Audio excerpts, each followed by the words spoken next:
Shalom, shalom. Yeah, so I mean, Lord willing, we'll just continue anyway. Honestly, I don't know why these devils are so hurt, which that's a lie. I know why they're so hurt, but that's okay. That's all right. Um, let's see. What else did I have here?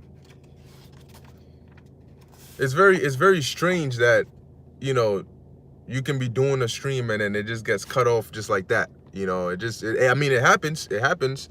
You know, it happens. It's more frequently lately than not. But you know, it's just interesting, right? They realized they realized the manipulating of the subscriber count, the manipulating of the likes, the shadow banning, all of that is still not enough. So now they just like, all right, F it. We just gonna start cutting your streams off. You know, you doing a video, we just stop that joint out of nowhere. It's all right. But anyway, the show goes on. Now, what I was saying was that this is how you know that these individuals that come against us they've already lost. Because if you defeat somebody, if you beat somebody, you conquer somebody already, why you know what's your fascination with still trying to go back and forth with them? If you already beat somebody, you're pretty much done with them. But if you lose terribly to somebody, your pride, your ego, whatever it is, won't allow you to just rest.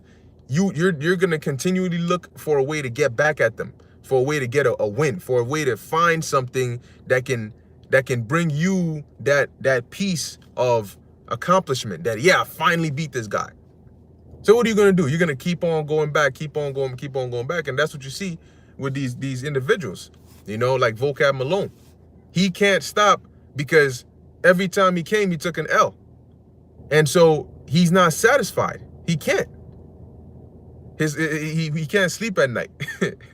But then now he's hurt because he's probably looked through the whole book and he can't find anything.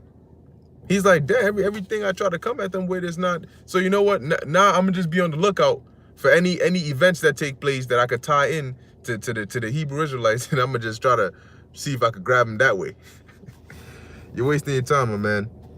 All right, so the next precept I have here is in the book of Wisdom of Solomon, chapter 6. All right, because as I was going into, this is the time we've been waiting for. But what's interesting about it is we're all in the same time, right? The wicked of our people who have no clue what's happening or what's getting ready to go down, they're also living in this time. We are living in this time. People that fell out the truth, we're all living in this time. But why is it so important or so different for us? Is because the Lord has given us the awareness of the times that we're living in. The Lord has opened up our minds and our eyes to know that we're not just living in regular times. There's something special. There's something different about this time that we are living in. All right. And that's through the wisdom of Yahweh Ba'ashem Yahweh Shai, the spirit that he has put upon us. Okay. So blessed be the Lord, because in this truth, you gain wisdom. All right. You gain wisdom, you gain knowledge, you gain understanding just by laboring in the truth, because you cannot deal with the Lord's word and, you know, be a servant of the Lord without wisdom. In order to serve the Lord, you need to have wisdom. You need to apply the wisdom of Yahweh Ba'ashem Yahweh Shai.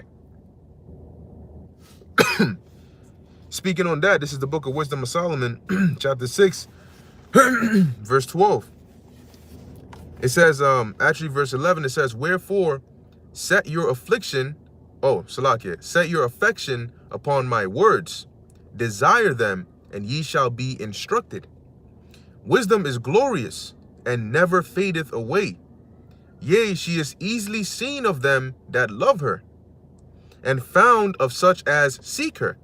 And that's the elect. The elect are the ones that are truly going to love and seek wisdom. All right, desire wisdom.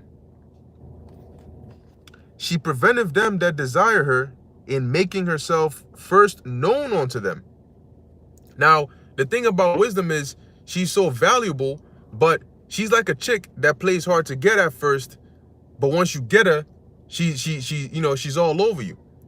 Because wisdom, when you first come to try and acquire wisdom, she's gonna try you, to test you, to see if this is a good investment, to see if you are worthy of the secrets that she holds.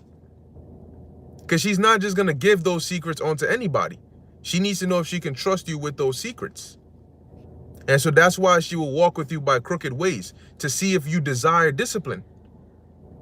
Are you somebody that's willing to discipline yourself to acquire wisdom?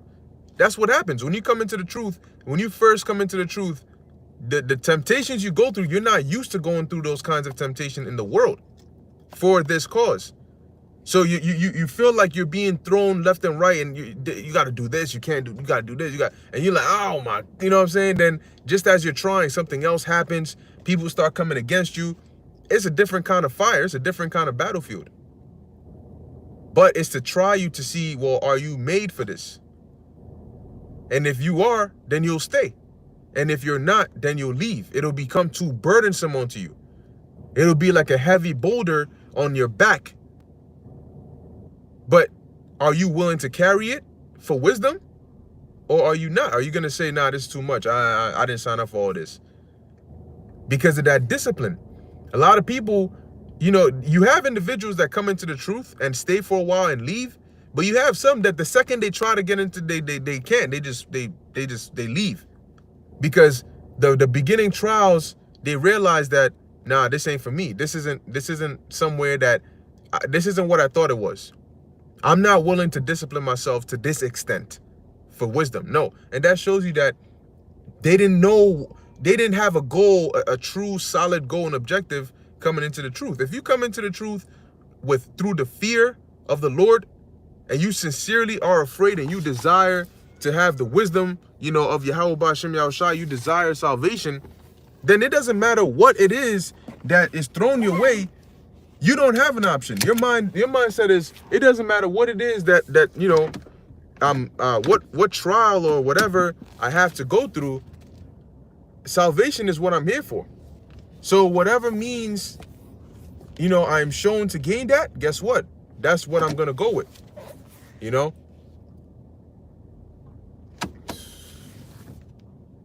Coming right behind me for what? You know, that's the means I'm gonna go with.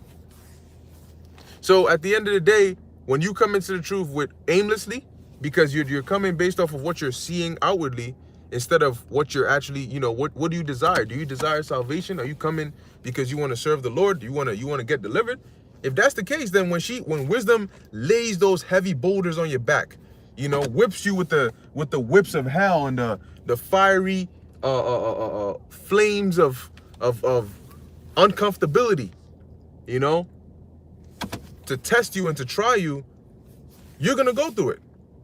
Because your salvation is worth more to you than whatever trials you have to go through. And at the end of it, you'll find out that it was more than worth it, as we're reading right now. So it says, and that's why the scriptures say, better is the end of a thing than the beginning thereof. Wisdom of Solomon, chapter 6, verse 12. Wisdom is glorious and never fadeth away. Yea, she is easily seen of them that love her, and found of such as seek her. Whoso seeketh her early shall have no great travail, for he shall find her sitting at his doors. To think, therefore, upon her is perfection of wisdom, and whoso watcheth for her shall quickly be without care. Because you notice that when you live a life applying the wisdom of Yahweh Ba'Shem Yahushai, you live a better life. You live a life with less stress. And even if you find yourself in a tough situation, you're not as stressed as somebody that doesn't have this wisdom will be. Because when you have this wisdom, you know how to maneuver through it. And actually, it'll get you through it. Your mind can get you through. Look, you and another individual can be put in the same situation. But perspective and mindset can drive you through it as opposed to the other. You guys can have the same amount of strength, the same amount of sleep, the same everything. But you having a different perspective or a different mindset in this situation versus this other individual can be the difference between you making it versus them. And that's why in Isaiah 33:6 it says, and wisdom and knowledge shall be the stability of thy times. All right, and what? Strength of salvation. So it says, verse 16, for she goeth about seeking such as are worthy of her. So wisdom is not just going to be given onto anybody. And that's why there's the security measure when you first come into the truth. In order to fully, for the Lord to deal with you, when you first start in the foundational process, when you're like a sponge soaking up everything, getting the basics, getting the milk, along with getting the milk, you know what else you getting? You getting tried. You know, you getting tried. Different things are coming against you. And this is like your first time going through it. So you're like, yo, this is crazy. You know, like this is wild, man. Am I not doing the right thing? Why is it that people are coming against me? Why are they making me look like I'm such a bad person? And I'm following God's will, am I not? You know, then you got to stop all the things. The most part of the things that you are used to in the world, you got to put it aside. Things that you thought were okay, things you used to do, you can't do that really anymore, because now you're spending most of your time serving the Lord. These are all sacrifices that people cannot make. Those that are not worthy cannot make. So wisdom will not remain with them. It won't be long before they get casted off. But as you see here, it says in verse 14, or verse 16, for she goeth about seeking such as are worthy of her. And really it's the Spirit of the Lord. Because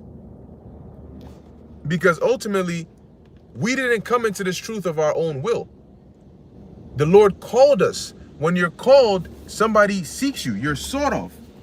Oh boy.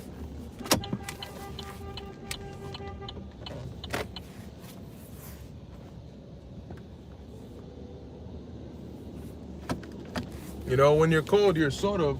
Let me just, man, you got to back up. Back up.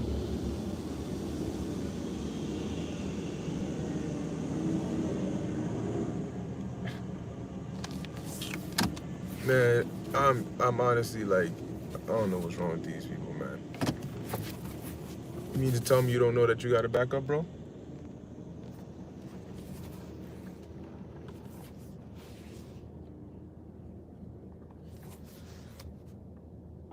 Salakia, let me just park up in here real quick.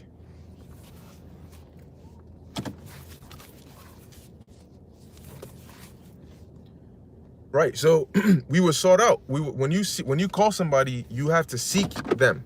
All right, and that's what the Spirit of the Lord did. It sought us out, and then it called us. And that's when, whatever moment it was for you, that's when it just clicked and your eyes opened. Whether you walk by a camp, remember the scriptures say that you would hear a voice behind your ear saying, this is the way, walk ye in it. So whether you walk by a camp or whatever it is, you were called, you were sought, because the Lord found you worthy to be called. Let me put it like that. So it says here, verse 16, for she goeth about seeking such as are worthy of her, sheweth herself favorably unto them in the ways, and meeteth them in every thought. Meeteth them in every thought. What does that mean? That means that whatever thought comes into your mind, you go about it through wisdom. You know, whatever ideas come to mind, you think through it wisely. You consider wisely. You go, you know, that pretty much everything that happens before you make a move or before you cast a judgment, you apply wisdom to it. So every thought that you have, you apply wisdom to it. She meets you in it. You know, you may be thinking of one thing, and then, you know, the thought will just come, wait, but wouldn't it be better if I do it this way? Boom, hey, you know what? That makes a lot of sense. Yeah, let me do it that way instead. And that's a beautiful thing, because that leads you down the right path. You know, whatever, if you might have a carnal thought, and that thought gets met with wisdom in your mind, before you take action on it, you'll rethink it. You revise it to where it's a right thought before a complete thought before you go ahead and engage in it, or give in or take heed to it. All right. So it's kind of like a security check. Wisdom tests all your thoughts. Right? Wisdom tests all your thoughts before they become finalized. So it says, verse 17, for the very true beginning of her is the desire of what? Discipline. The very true beginning of her, wisdom, is the desire of discipline. Because what does the scripture say? The fear of the Lord is the beginning of wisdom or knowledge, I believe is one of those. But when you come to serve the Lord, as it says in Sirach, the 2nd chapter, you have to what? Prepare your soul for temptation, which is desiring discipline. Because when you are preparing for temptation, you have to be disciplined so you don't give in to temptation. So it's like having stoic-like traits. When you come into the truth and you desire to remain and to fight for salvation, you got to count the cost. And a part of counting that cost is you got to desire discipline, because that's what you're going to be met with. What you're going to be met with in the truth is discipline. Okay? It says, verse 17, for the very true beginning of her is the desire of discipline. And the reason is because certain things that you have to do when you apply wisdom takes discipline to do. Because it's not easy. It's hard. And the easier things to do are things that don't require discipline. Okay? It says here, and the care of discipline is love. So through, like, for example, if you love the Lord, or if you love somebody, or if you love something, and it requires you to change something about yourself, you will do so. In order to change something about yourself, you have to be disciplined. You got to discipline yourself. So through the love that you have for whatever it is that requires you to discipline yourself, you will discipline yourself. It says here, and the love is the keeping of her laws, and the giving heed unto her laws is the assurance of incorruption. So if you notice, it's all being tied in. It's all being linked up. It's all being locked in. From desiring wisdom, the way you maintain that, you have to, from desiring wisdom, you have to desire discipline. And the way you maintain that desire for discipline is through love, which is keeping of the commandments or the laws. And through doing that, you're going to remain incorruptible. So it says here, verse 19, and incorruption maketh us near unto God. Therefore, the desire of wisdom bringeth to a kingdom. So you see how one thing leads to another, which leads to another, which leads to another. And that's why coming into this truth and having discipline will take you a long way. Because there are certain things that fall under that category that may not be explicitly mentioned. When you're in the truth for a while, guess what? Without realizing it, you get better at reading. You get better at understanding people, understanding their questions. You get better at discernment. You get better at teaching. You get better at explaining things. Because guess what? These are things that are required when you're in the truth. Because you can understand, you can learn the breakdowns, you can learn the scriptures, but if you're a teacher, your job doesn't stop at just learning. You need to now teach what you've learned to somebody else. And that's not as easy as just repeating what you know. Because what happens when this person has a question? If somebody has a question and you just keep repeating the same thing, you're not answering their question, right? So if somebody has a question, in order to teach them, you need to now not only say what you know, but you need to explain. What I just said to you, what do I mean by that? I need to explain that to you. And I may need to use an example so that you can understand what I'm telling you. These are all things that by repeatedly doing it and doing it and doing it, you don't even realize it, but you get better at it. So even when you're talking to somebody in the world, explaining just something regular, you'll notice that by nature, when you speak to people about certain things, automatically you speak from a teaching standpoint. When you're speaking to somebody in the world, they may be asking you a certain question, or you may be talking about the scriptures.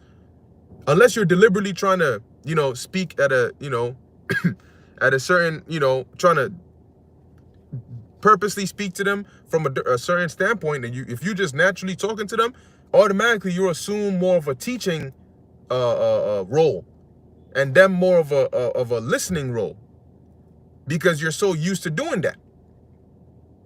So there's certain traits that you learn instinctively, or like you learn subconsciously, and they actually better you, but you don't even realize it. So, and ultimately what I'm saying is there's a great benefit to being in this truth, and knowing what times we're in is just as important as being in the times, because these people are in the same time, but not knowing that this is the time we've been waiting for, not knowing what time we're in, is going to be to their detriment. Because they're what's the saying? Failing to prepare is preparing to fail. So continuing on, verse 20, therefore the desire of wisdom bringeth to a kingdom. See? Because we just went through the steps that you're going to go through when you desire wisdom, and how that's going to lead you to a kingdom. So people look at us now like, well, how is just knowing the Bible going to bring what? A kingdom? You're going to become a king. Well, these are the steps.